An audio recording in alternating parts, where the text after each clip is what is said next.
Selamat pagi Dokter Suryo. Pagi. Yang pertama ini dari Kakak Hebia. Pertanyaannya, Dok, bisa ya promil hamil supaya dapat baby dengan gender yang diinginkan? Boleh, ya, dan bisa. Ya.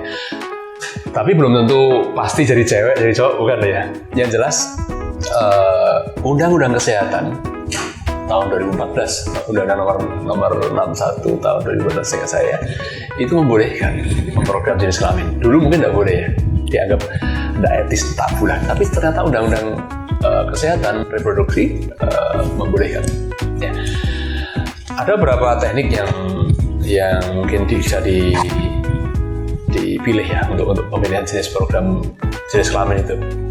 Yang paling mendekati 100% tentu dengan pre-implantation diagnosis PGD itu bisa. Biasanya dipakai untuk orang bayi tabung, tapi saya rasa enggak lah kalau itu ya.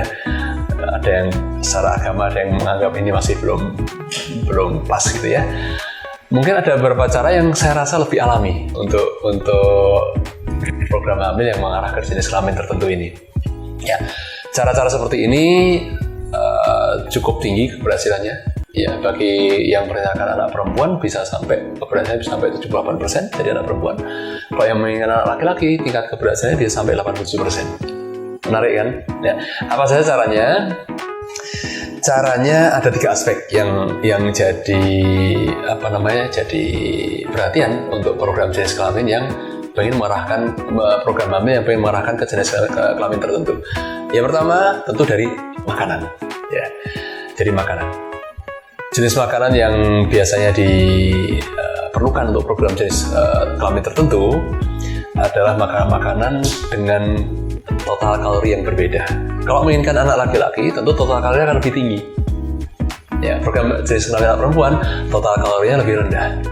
Ya. Atau kalau kita buat perbandingan pH, bagaimana kalori tubuh itu supaya mengangkat ke pH yang lebih tinggi, lebih basah, itu akan jadi anak laki-laki, pH yang lebih rendah, asam itu jadi anak perempuan. Nah, itu hanya utak-utik dari nutrisi ya. Kemudian yang kedua, aspek vitamin. Vitamin yang digunakan, suplemen yang digunakan. Ternyata suplemen yang dominan kalium itu akan mengarah, kalium dan natrium dan kalium itu mengarah ke jenis kelamin laki-laki. Suplemen yang mengarah ke perempuan itu cenderung pada magnesium dan kalsium.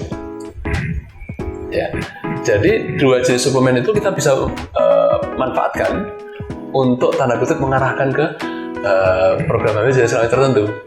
Kalsium dan magnesium digunakan untuk program anak perempuan, kalium dan natrium bisa mengarah ke program anak laki-laki. Nah, aspek ketiga, walaupun tidak sepenuhnya 100% berhasil ya, aspek ketiga, aspek hubungan suami istri.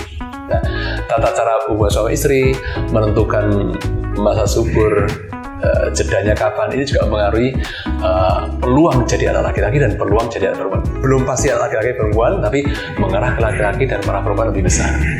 Itu kira-kira tipsnya. Jadi ada memang caranya itu.